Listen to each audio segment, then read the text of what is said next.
أن لا إله إلا الله وحده لا شريك له وأشهد أن محمدا عبده ورسوله وبعد. Terakhir kita bahas tentang haramnya berjidal, berbantah-bantahan dalam agama ini, walaupun masing-masing dengan dalil. Karena Nabi pernah suatu ketika mendengar orang mengatakan, alam yakulillahu kada, alam yakulillahu kada. Ada dua orang berdebat, masing-masing membawa ayat Al-Quran. Mereka mengatakan, bukankah Allah berkata begini? Bukankah Allah berkata begini? Masing-masing membawa ayat. Allah bilang begini kan? Allah bilang begini kan? Dua-duanya pakai ayat. Nabi keluar dan Nabi marah. Tapi gak suka. Kalau sekarang mungkin seperti debat-debat di televisi, itu bicara masalah dunia, ya kan? Sini ngomong, dipotong sini, sini ngomong, dipotong sana. Allah dan Rasulnya tidak suka pemandangan seperti itu. Ya, Allah lebih menyukai belajar, mengajar, mengajar, belajar, belajar, mengajar. Ada yang belajar, ada yang mengajar, ada yang mengajar, ada yang belajar. Cukup. Buat apa debat-debat? Terima kebenaran, silahkan. Gak mau, sudah.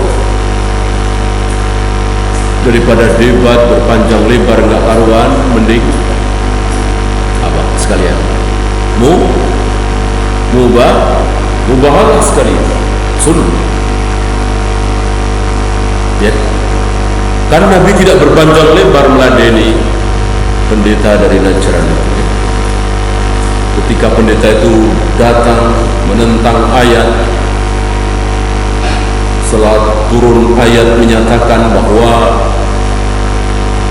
laqad kafara alladziina qalu innallaha tsalitsun tsalatsa. Kafir orang yang mengatakan bahwa Tuhan itu ada tiga. Kafir. Tuhan itu satu. Nabi Isa bukan Tuhan, bukan anak Tuhan, tapi Nabi Rasul. Agak terima pendeta Najran ini. Sudah. Nabi enggak mengulang-ulang ayat, tidak memaksakan diri, tidak mengajak berpikir logika segala macam. Sudah disampaikan, mau apa lagi? Nabi menyiapkan Fatimah, Hasan, Husain, Ali bin Abi Thalib, beliau, anak beliau, mantu beliau, cucu-cucu beliau, satu keluarga. Mari, mana keluarga? Summa nabtahil fa naj'al la'natallahi 'alal kadhibin. Udah, kita bermubahalah saja. Siapa dari kita yang sesat, mudah-mudahan cepat dikutuk, dilaknat oleh Allah. Selesai. Mereka enggak berani. Ini lebih sunnah, lebih baik daripada berpanjang lebar dalam debat. Tidak sunnah. Dan sunnah Nabi ini diteruskan oleh Allah ketika Sabir membahas-bahas wal 'adiyati dhabha wal muriyati qadha wan nasitati nasqa dan seterusnya, ayat-ayat yang kita nggak tahu nggak apa-apa. Kuda-kuda perang menyerang, kita nggak tahu apa. Yang penting kita imani itu ayat Allah, itu hak, dibaca satu huruf 10 kebaikan. Kan Allah ini berfirman dalam 30 juz, 114 surat, ribuan ayat, 1, 2, 10, 20 ayat, kita nggak tahu, nggak paham apa maknanya, nggak dosa, nggak tercela. Nggak mungkin kita semua faham seluruh ayat Al-Quran, nggak mungkin. Nggak mungkin, Nabi aja nggak tahu alif lam mim apa, alif lam ra apa, ya? Nah, ini dia. Jangan takalluf. Yang kita bisa pelajari, yang kita bisa ketahui, alhamdulillah. Yang nggak bisa, sudah. Itu justru menunjukkan kebesaran Allah, ketinggian Allah, kemuliaan Allah. Maka tidak semua ucapan Allah bisa difahami oleh kita yang rendah, yang bodoh, yang hina, yang bukan khalik tapi makhluk. Justru kalau semuanya bisa kita pahami, akan berkurang ketinggian Al-Quran, kemuliaan Al-Quran. Ada ayat-ayat muhkamat, ada ayat-ayat mutasyabihat, ya. Maka hindari, jijak, berdebat, hindari. Nggak mau terima, sudah, ya. Kita nggak suka, takut terkena subhatnya, ya jangan ikut-ikutan situ. Udah nggak usah hadir. Muhammad bin Sirin menutup telinga ketika ahlul bidah itu minta supaya Muhammad bin Sirin mau mendengarkan ayat-ayat Al-Quran. Ayat-ayat Al-Quran padahal bukan ucapan dia semata, ayat Al-Quran. Tetap beliau nggak mau, tutup telinga. Ini dia. Sekarang kita lanjutkan pasal ke-13.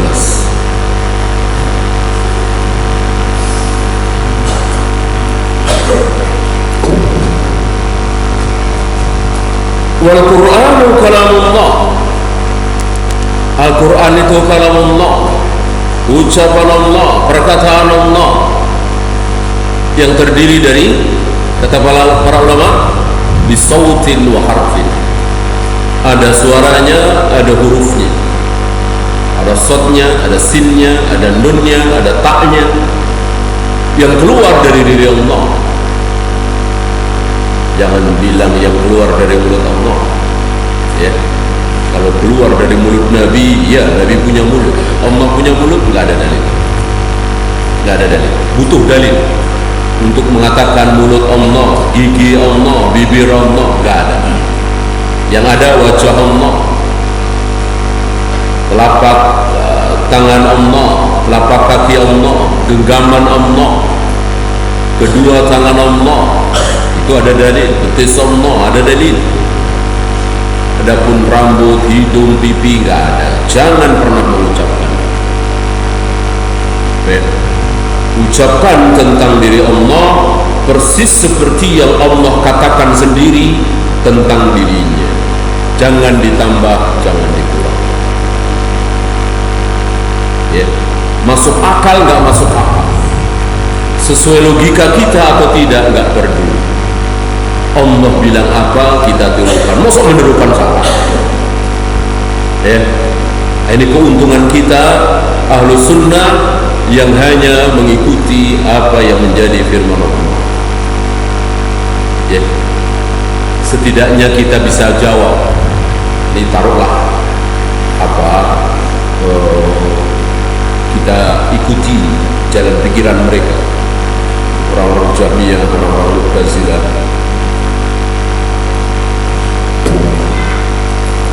Seandainya, kan mereka mengatakan Allah tidak punya tangan, kan? Tangan Allah itu kiasan. Allah tidak punya wajah, kan? Wajah Allah itu kiasan.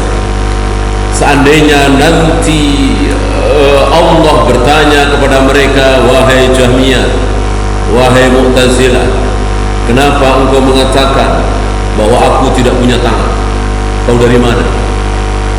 Kira-kira jawabnya apa? Insya Allah nggak punya jawab.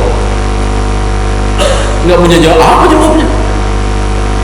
Iya, udah jelas di situ kedua tangan Allah, tangan Allah. Apa jawabannya? Nggak bisa. Ya. Beda dengan ahlu sunnah.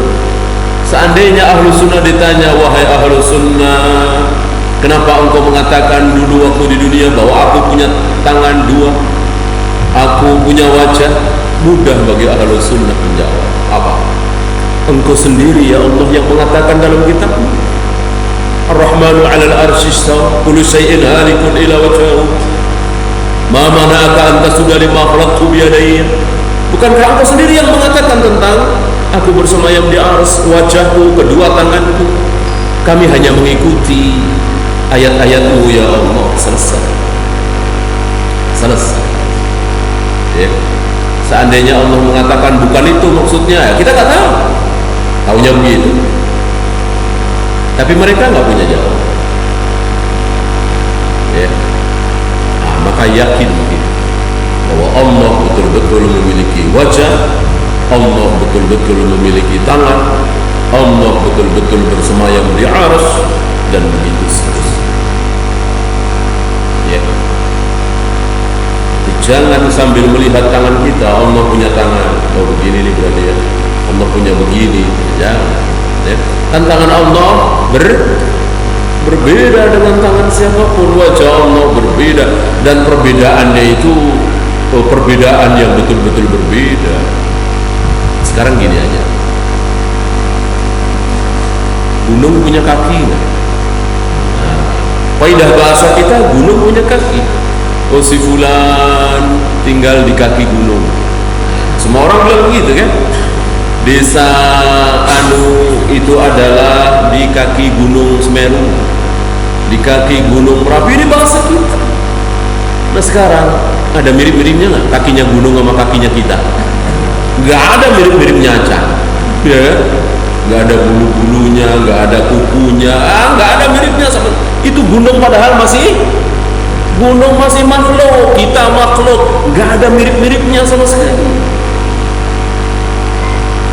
Maka tangan Allah dengan tangan kita, wajah Allah dengan yang nggak ada mirip-miripnya sama sekali. Maka ketika kita mengatakan tangan Allah, lalu kita melihat tangan kita, oh begini, ya jauh sekali, nggak ada mirip-miripnya sama sekali. Ya, tapi tangan itu apa? Tentu semua orang tahu. Masa tangan nggak tahu? Wajah itu apa? Semua orang tahu. Maka ketika Nabi mengatakan wajah Allah, tangan Allah, telapak kaki Allah, nggak ada sahabat yang nanya, nggak ada ya. Maka bertebaran dalam Al-Quran, yas'alunaka 'anil ahillah, yas'alunaka 'anil khamri wal maisir, yas'alunaka an syahril haram qitalun fi, yas'alunaka 'anil mahid. Tapi enggak ada yas'alunaka an wajhillah, yas'alunaka an yadillah, enggak ada. Yang ada tadi mereka bertanya kepada engkau tentang khamr, tentang judi, tentang darah haid, tentang hilal, tentang bulan haram, berperang di dalamnya dan seterusnya. Enggak ada satupun sahabat yang bertanya kepada Nabi tentang wajah Allah, tangan Allah. Artinya diimani apa adanya, termasuk kalam ucapan Allah, perkataan Allah, wajib kita yakini apa adanya. Jangan dilebihkan, jangan dikurangkan.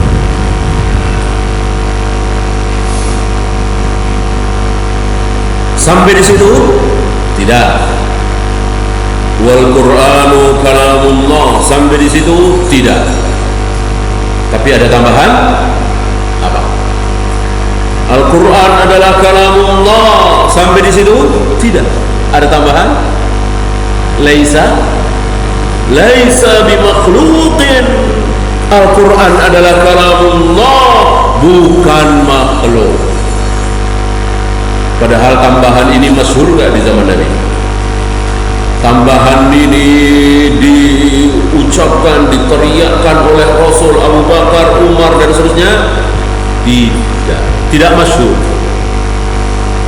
Ini hebatnya para ulama.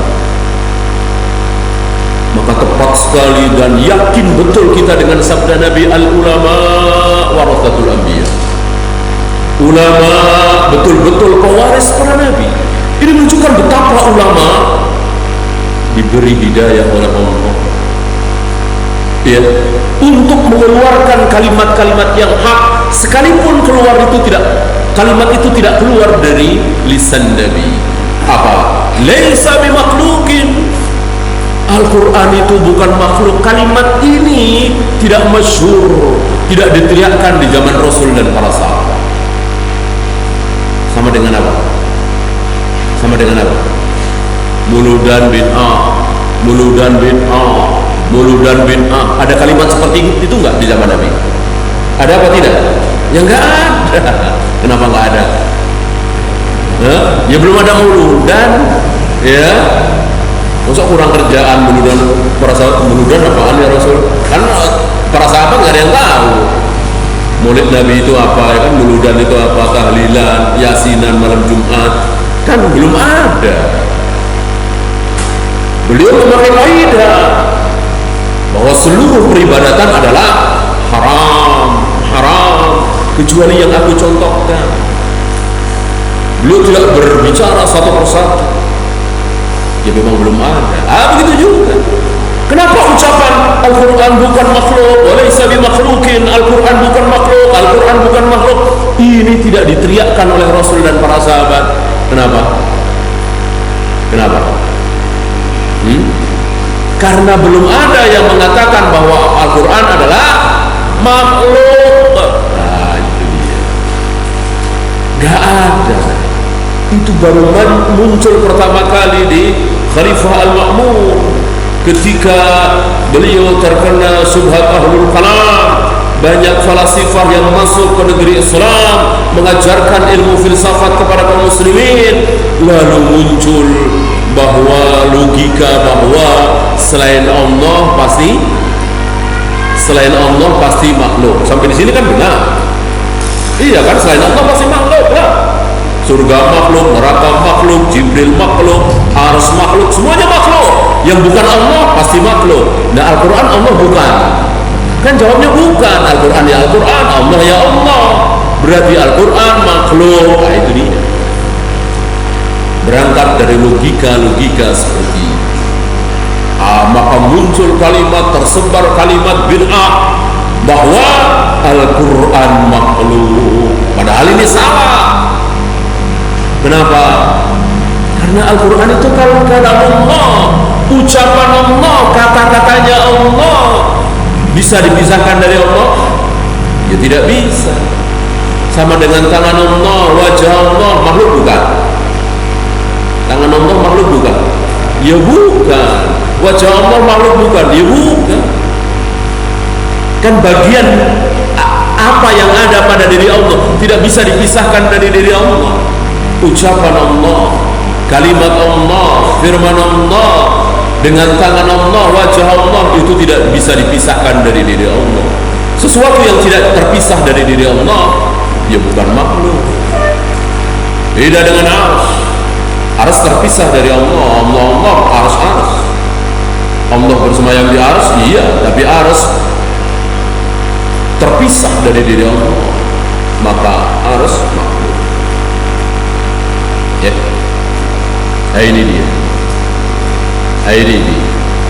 Sesuatu yang tidak ada pada zaman Nabi, tidak terkenal di zaman Nabi, menjadi terkenal di zaman ulama. Ketika apa? Ketika muncul bid'ah. Ya sama seperti Nabi. Kan akhirnya menjadi terkenal kalimat bahwa tahlilan bid'ah, usolli bid'ah, maulid bid'ah, menjadi terkenal di tengah-tengah kaum salaf karena ada. Dan kaum muslimin harus ditakdir agar kaum muslimin tidak terperosok ke situ. Ya. Wala yad'ufu an yaqula laisa bimakhluqin. Jangan lemah, jangan ragu-ragu untuk mengatakan laisa bimakhluqin, bukan makhluk. Al-Quran bukan makhluk, jangan ragu-ragu. Jangan bilang Rasul dan para sahabat nggak pernah mengatakan Al-Quran bukan makhluk. Rasul dan para sahabat faham. Saking fahamnya yang nggak dibahas, orang udah faham semua. Antum pernah dengar riwayat hadis Rasul bersabda kepada para sahabat, wahai sahabat, nun mati ketemu ba itu ikhlas. Jadi kalau min ba'di dibaca mim ba'di. Ya, ada nggak riwayat seperti itu? Nggak ada riwayat Nabi ngajarin nun mati ketemu ba, tidak dibaca mim tapi mim. Ya, apa terus kita katakan ikrab itu bid'ah, nggak pernah diajarkan oleh Nabi? Tentu tidak. Ketika Rasul dan para sahabat membaca min ba'di, pasti bacanya mim ba'di, tapi nggak dibahas. Kenapa nggak dibahas? Udah tahu semua, udah paham semua, udah di luar kepala, dari anak-anak sudah tahu. Ketika tulisannya min ba'di, bacanya mim ba'di. Nah, kita kan bukan orang Arab, nggak tahu, maka diajarin biar tahu. Orang Arab nggak perlu. Ya sama dengan kita. Kalau ada kata-kata apa misalnya sapu dapat awalan mo, jadinya apa? Menyapu kan, bukan mesapu. Orang Inggris apa tahu? Orang Jerman apa tahu? Orang Arab apa tahu? Kata dasarnya apa? Sapu, awalan mo. Oh, mesapu dong. Ya nggak tahu mereka. Orang nggak praktek. Kita anak kecil juga tahu. Kok mesapu sih? Menyapu. Langsung praktek. Ajaran yang bagus itu kan langsung praktek. Rasul dan para sahabat langsung praktek, dipraktekkan. Ulama menyebut sebagai lisanul hal, langsung praktek. Nah, kita salah paham, nggak ada Nabi mengajarkan seperti itu, langsung praktek. Nah, karena kita bukan orang Arab, tidak sezaman dengan Rasul dan para sahabat, maka kita butuh faidah-faidah itu. Nun mati ketemu ba, bacanya bagaimana? Nun mati ketemu fa, bacanya gimana? Butuh. Ini masalah tajwid. Ya, rukun sholat ada berapa? Rukun wudu ada berapa? Syarat diterimanya ibadah apa? Perintah yang jatuh setelah larangan, jadi bagaimana? Hukum asal perintah apa? Hukum asal larangan apa? Kita butuh kaidah-kaidah seperti ini. Dan semuanya ini, tauhid itu dibagi tiga, dia nggak paham. Karena memang nggak ada deh di hadisnya. Nabi bersabda tauhid dibagi tiga, kan nggak ada. Dia nggak paham mana itu. Kok jadi kayak Nasoro? Pembagian tauhid jadi tiga kayak Trinitas. Kan banyak begitu kan? Hafal Al-Quran, paling nggak 25 juz, 20 juz dia hafal, tapi nggak terima dia adanya tauhid rububiyah, tauhid uluhiyah, tauhid asma wa sifat, bahwa Abu Jahal, Abu Lahab bertauhid dengan tauhid rububiyah, mereka nggak terima. Ini dari sini merengek kita, merendah kita di hadapan Allah. Jangan menyombongkan kecerdasan kita, daya hafal kita, ya, IQ kita yang tinggi, jangan menyombong. Karena Allah akan memberikan hidayah berupa pemahaman, tidak melihat IQ, tidak melihat daya hafal, tidak melihat profesor, doktor, tapi terserah Allah. Maka berapa banyak marbot masjid hanya lulusan SD, dia faham mana sunnah, mana bid'ah, dia faham. Rububiyah, uluhiyah, asma wa sifat, dia faham. Tapi profesor, doktor nggak faham. Cerdas dia, daya hafalnya bagus, tapi nggak faham. Allah nggak kasih pemahaman ini. Ya, maka jangan kita menyombongkan diri. Ya, termasuk ya. Orang yang mengatakan Al-Quran kan ucapan Allah, firman Allah, ya otomatis itu tidak terpisah dari Allah. Berarti Al-Quran bukan makhluk. Alhamdulillah, berarti dia dibimbing oleh Allah. Kalau dia tidak dibimbing oleh Allah, maka dia akan mengatakan Al-Quran kan bukan Allah. Ya bang, iya, Al-Quran memang bukan Allah. Al-Quran Allah. Bukan Allah berarti ya makhluk. Segala sesuatu bukan Allah berarti makhluk. Nah, ini inna lillahi wa inna ilaihi raji'un. Nah, hadis-hadis yang akan dibawakan oleh beliau akan membungkam tadi, akan menolong kita untuk memahami bahwa Al-Quran bukan makhluk.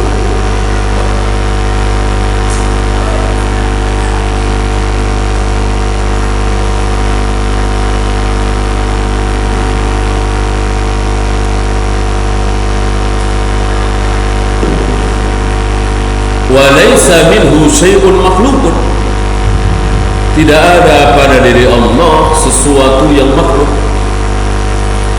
Tangan Allah ada di mana? Ada di diri Allah. Jadi bukan makhluk. Wajah Allah ada di mana? Ada di diri Allah. Berarti bukan makhluk. Jari-jari Allah ada di mana? Ada di diri Allah. Berarti bukan makhluk.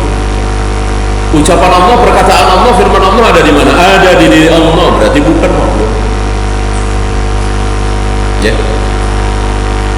Wa iyyaka wa munadharata man ahdatsa fi, enggak usah ngajak munadharah, enggak usah ngajak riba, enggak usah berdialog dengan orang-orang yang menolak hal ini.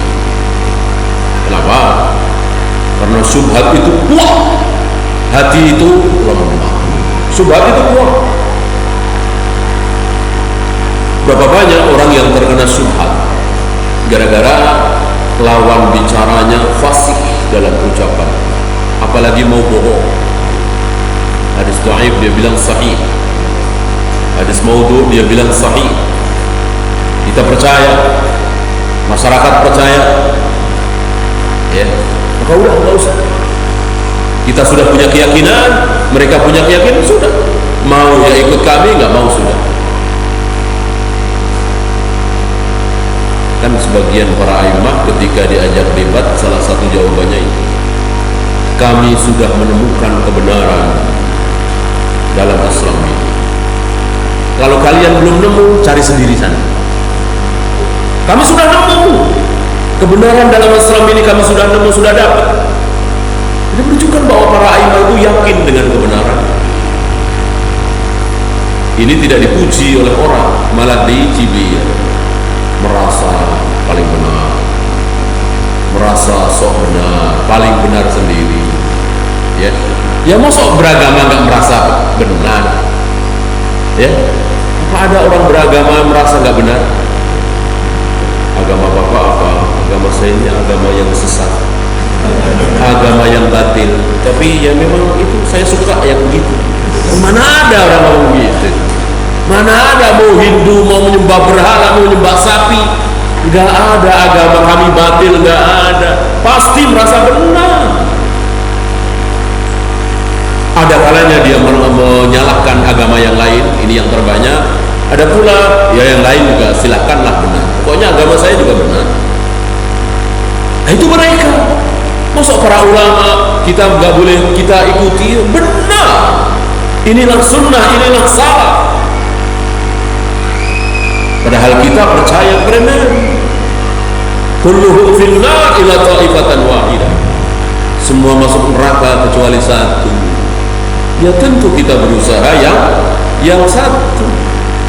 Gak mungkin kita akan berusaha masuk ke yang 72. Gak waras itu. Kita akan meninggalkan yang 72 kalau kita percaya dengan sabda Nabi. Lain masalah kalau kita gak percaya. Insya Allah kita semua percaya dengan sabda Nabi. Sataftariqu ummati ala 73 firqatan. Kita nggak ragu dengan sabda Nabi ini bahwa akan pecah menjadi 73. Yang 72 di neraka. Tentu kita berusaha untuk lari dari yang 72 masuk ke yang satu. Nah setelah kita temukan, kita gigit dengan gigi neraka. Jangan dimentahkan lagi. Jangan diganggu lagi dengan yang lain. Maka stop, datang yang lain stop, datang yang lain tutup telinga, tutup mata. Karena ilmu dalam agama ini kan bukan seperti makanan, minuman. Coba-coba, ya coba-coba. Kayaknya menarik nih.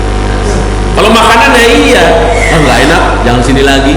Nah, masuk ilmu begitu, coba-coba, coba dah, sekali-sekali coba. Enak nih, ya. Lembut-lembut, sejuk, ya. Namanya apa? Ya. Kalau hak kita datangi, kalau batil jangan. Ya. Dan ilmu agama ini mau di Indonesia, mau di Saudi, mau di dunia ini datang dari sesuatu yang masyhur. Ya. Apa yang masyhur? Siapa yang masyhur di Saudi? Siapa yang masyhur di negeri kita ini? sunnah ya. Itu kita pegangi. Maka sembunyi-sembunyi kayak orang LDII itu ucapan Umar bin Abdul Aziz. Kita masih ingat ucapan Umar bin Abdul Aziz?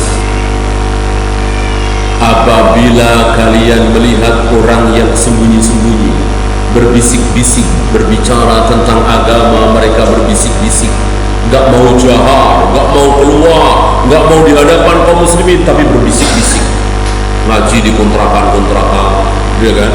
Dalam ngaji luar, nyetel dangdut, ya, ada yang tahu sama antum ya? Itu tahun 90-an, 95 rame, alhamdulillah sekarang sudah sepi. Di kontrakan-kontrakan, ya, sendal-sendal sepatu di luar masuki. Di dalam ngaji, buka Al-Quran, surat sekian, ayat sekian, surat sekian, ayat sekian, terjemahan itu.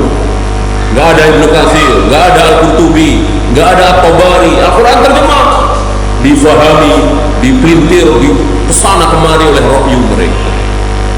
Di luar jadal dan sembunyi-sembunyi untuk mengatakan Indonesia ini negara kafir, Pancasila kafir, Pak Harto kafir, dan seterusnya dan seterusnya. Ya, untuk mendirikan negara Islam Indonesia sembunyi-sembunyi. Apa kata Umar bin Abdul Aziz? Fa'lam annahum fi abwabid dhalalah. Mereka berada di pintu-pintu kesesatan.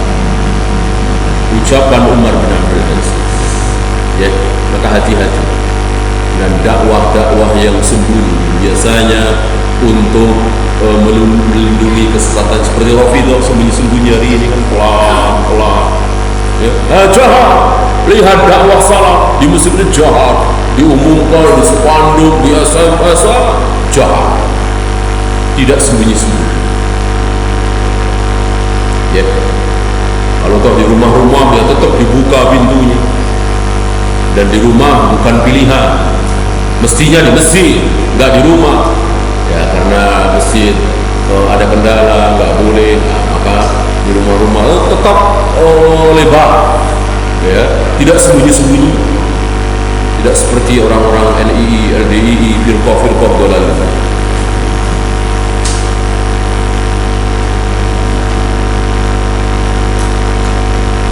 Wa man qala bil lafzi wa ghairihi, termasuk orang-orang yang mengatakan lafadznya kan lafadz Al-Quran beda, ini tinggalkan.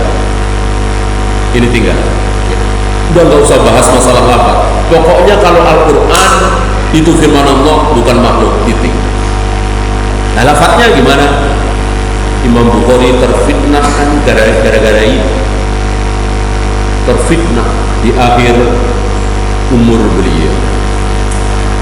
Ditahdzir oleh seorang alim besar, Muhammad bin Yahya. Kepercayaan dari Imam Ahmad. Imam Bukhari terfitnah. Ada yang menyampaikan kepada Muhammad bin Yahya, kata Bukhari, lafaz-lafaz Al-Quran itu makhluk. Salah faham mereka. Maksud Bukhari bukan seperti ini. Maka ditakdir.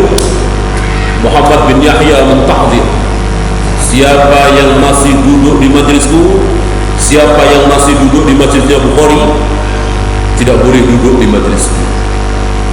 Siapa yang masih mau duduk di majelisnya Bukhari, jangan duduk di majelis. Sama-sama langsung, karena fitnah. Ini bahayanya fitnah.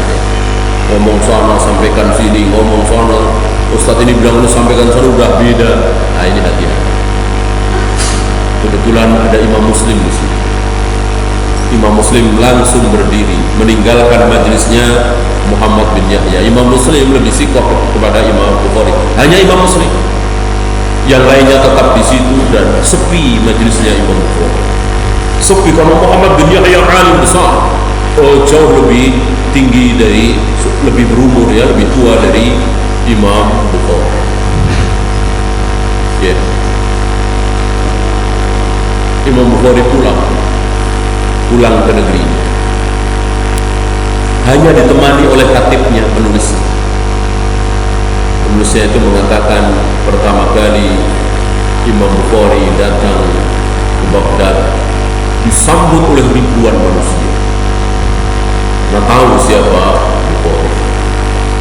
Ya, kan keilmuan seseorang itu kan cepat menyebar. Tapi ketika ketika Bukhari meninggalkan Baghdad, tidak ada yang menemani kecuali katibnya, penulisnya, sampai kembali ke Bukhara dan meninggal di sana di malam 1 Syawal. Ya. Ada beberapa orang apa ulama, saya bermimpi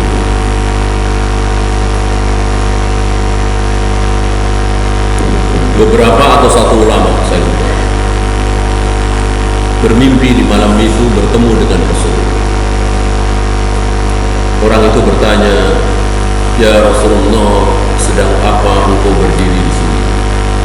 Rasul menjawab, nah dengar kisah ini. Rasul menjawab, "Aku sedang menunggu Bukhari."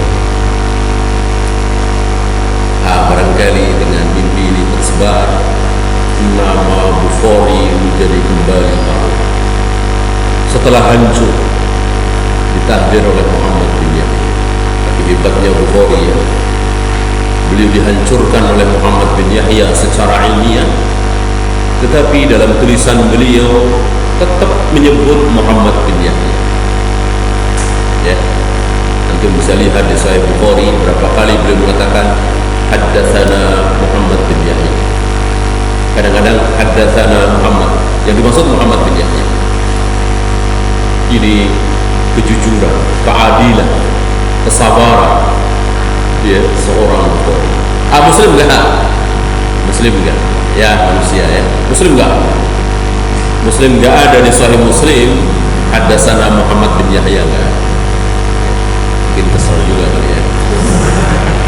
Ya namanya manusia, gurunya gitu kan. Biasanya muridnya malah lebih marah ya kan. Coba Ustaz Hakim dihina-hina, kita lebih marah daripada beliau. Beliau ketawa-ketawa, kita marah ya kan. Ya biasa. Murid kan lebih galak dari guru. Biasanya begitu kan.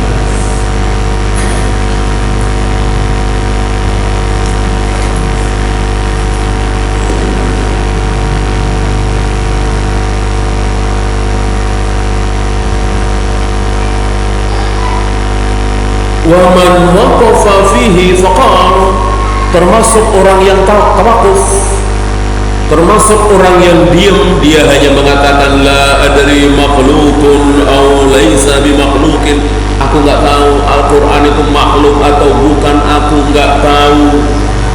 Yang penting aku meyakini bahwa Al-Qur'an itu kalamullah, makhluk atau bukan urusanku, aku enggak tahu.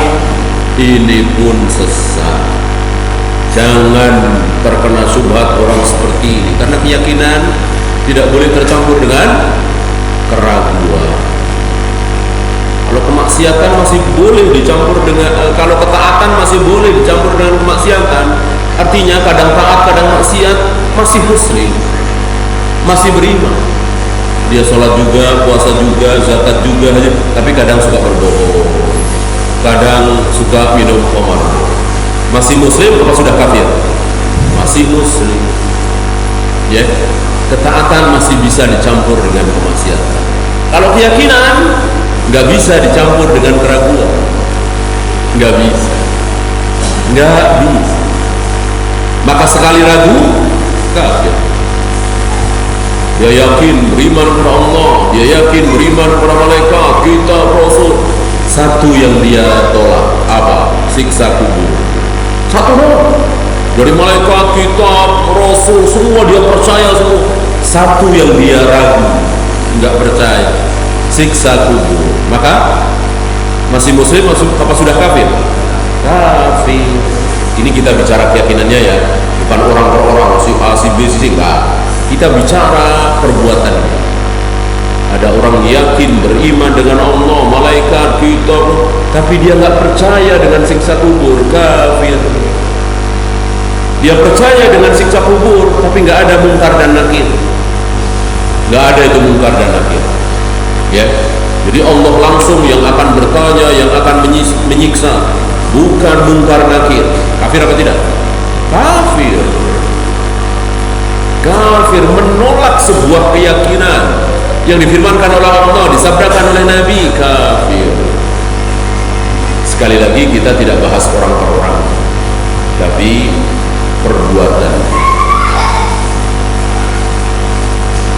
Wa innama huwa kalamullah, Al-Quran itu kalamullah, ucapan Allah, firman Allah, dan bukan makhluk. Nah, orang yang mengatakan makhluk bukan atau tidak bukan, yang penting bahwa itu kalamullah, fahadha sahibu bid'atin, dia ahli bid'ah. Dia ahli bid'ah walaupun dia mengatakan meyakini bahwa Al-Quran kalamullah, tapi tidak ditambah bukan makhluk ragu, dia nggak bisa memilih. Ahlul bid'ah.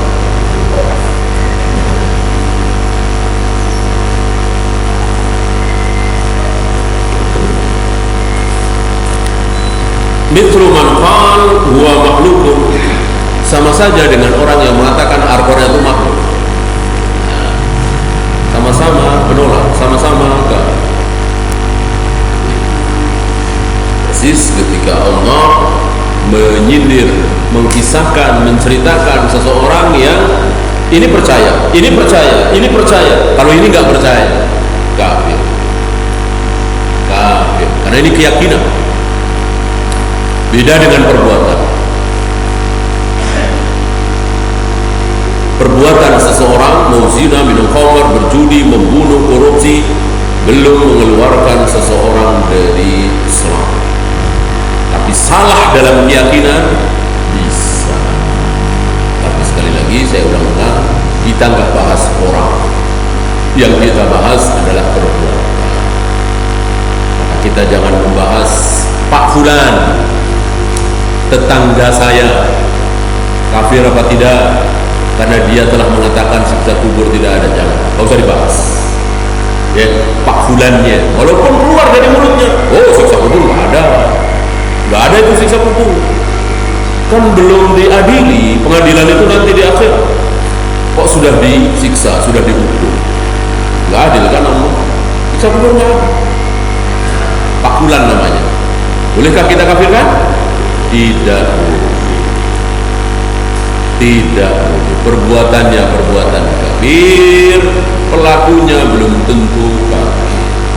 Mana dalil? Dalilnya gamblang sekali. Tidak perlu istinbat yang dalam-dalam. Begitu dengar langsung paham. Mu'ad bin Jabal. Mu'ad bin Jabal.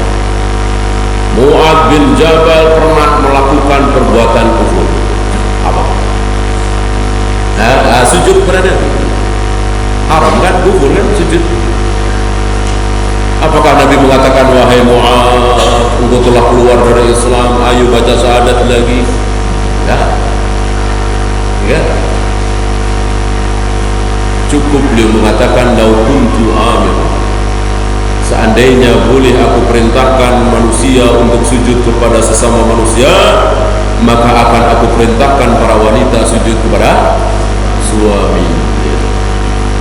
Ya. Dan itu nggak boleh kan? Kalau toh boleh. Ini menunjukkan bahwa pelaku kekufuran belum tentu kafir. Ini yang tidak dipahami oleh anak-anak muda Khawarij. Mereka nggak paham ini. Maka begitu ada orang pulang dari kuburan Rama, langsung dikatakan kafir.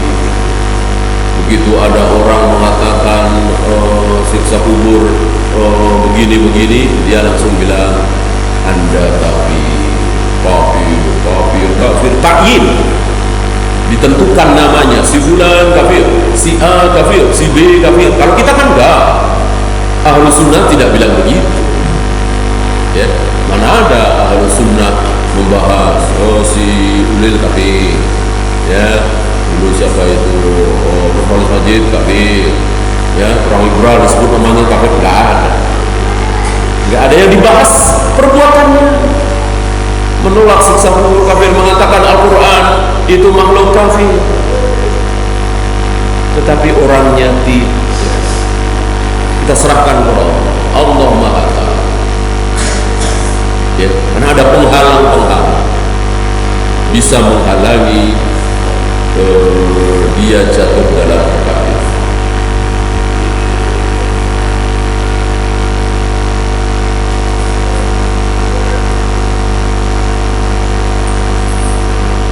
Wa innama huwa kalamullah laisa bimakhluqin. Al-Quran betul-betul kalamullah, bukan makhluk. Ini pemahaman dari Al-Quran itu firman Allah. Nah, sekarang hadisnya, dalilnya ya. Yang pertama, surat At-Taubah, wa in ahadun minal musyrikina istajaraka fa'ajirhu.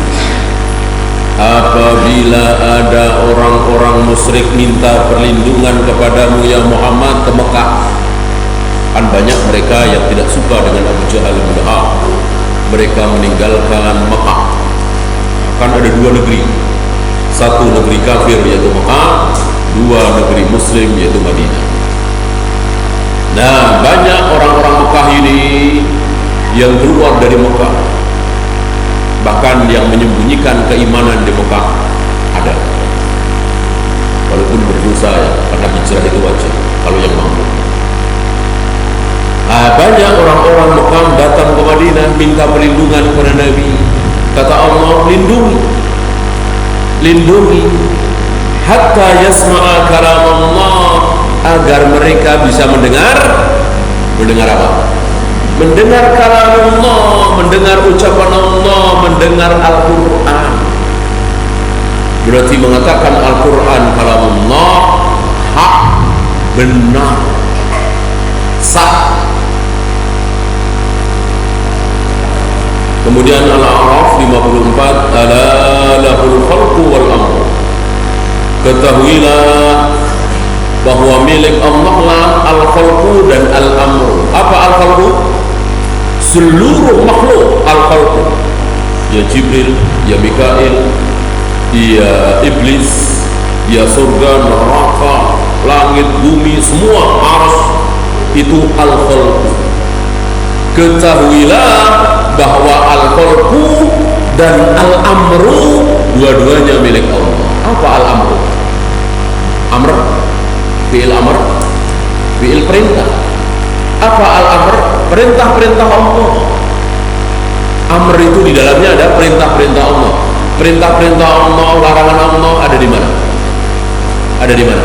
Ada di Al-Quran. Ada di Al-Quran. Berarti al-amru ini yang dimaksud Al-Quran.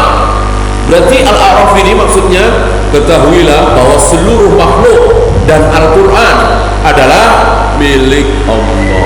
Seluruh makhluk milik Allah, Al-Quran juga milik Allah. Al-Quran makhluk bukan? Kalau Al-Quran ini makhluk, kalimat ini sia-sia. Kalimat ini sia-sia karena dengan mengatakan Al-Khalqu berarti Al-Quran masuk kan? Kalau Al-Quran makhluk, berarti kalimat itu sia-sia. Ya. Sama dengan sia-sianya orang mengatakan saya suka buah-buahan dan saya suka apel. Sia-sia nggak kalimat itu? Ya, sia-sia kan? Orang apel termasuk buah-buahan. Kalau saya bilang saya suka buah-buahan dan daging kambing, misalnya, ini kan kalimat yang hak. Berarti buah-buahan bukan daging kambing bukan buah-buahan. Nah, kira-kira seperti ini. Kalau Al-Quran itu makhluk, kalimat ini sia-sia. Mustahil Allah mengucapkan kalimat yang sia-sia, gitu ya. Nah, maka ala lahul khalqu wal amru bermakna milik Allah ada dua. Yang pertama seluruh makhluk, yang kedua Al-Quran. Ya berarti makhluk bukan Al-Quran, Al-Quran bukan makhluk. Ya.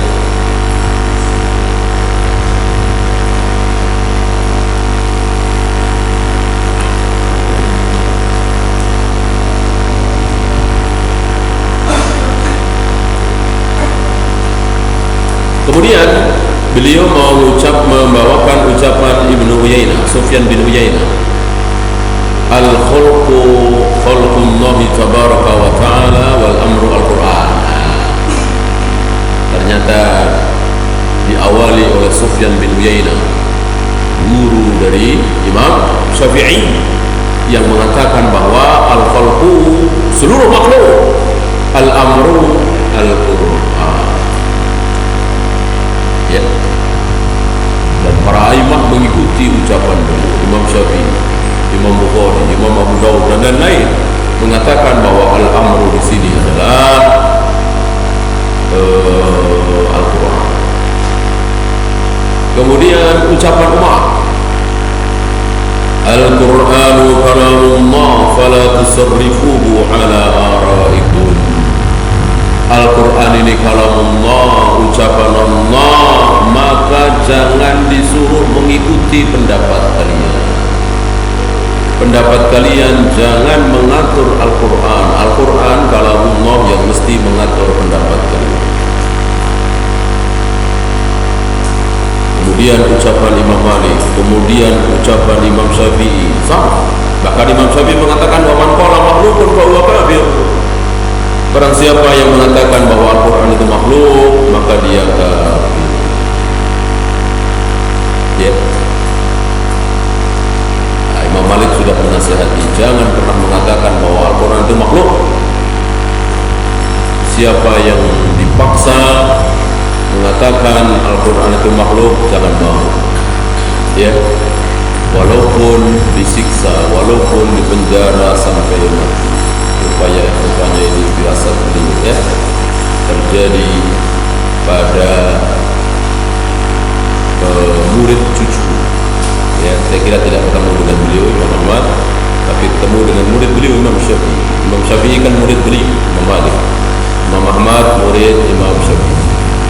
Kejadian di penjara, bahkan mau dibunuh kalau Allah tidak takdirkan lain, kalau Allah tidak selamatkan beliau, karena kan tinggal nunggu 3 hari lagi. Tinggal nunggu 3 hari lagi Imam Ahmad ketemu dengan Khalifah Al-Mahmud. Besar kemungkinan akan dibunuh kalau Imam Ahmad masih bersikukuh mengatakan bahwa Al-Quran bukan makhluk. Walillahil hamd. Kurang 3 hari lagi ketemu dengan Khalifah Al-Mahmud, kan jauh ke bawah. Terdengar berita Khalifah Al-Mahmud meninggal. Dan ini karamah beliau, karamah Imam Ahmad selalu berdoa, ya Allah jangan pertemukan aku dengan Al-Mahmud, ya Allah jangan pertemukan aku dengan Khalifah Al-Mahmud. Dan doa beliau di ya, kita sisakan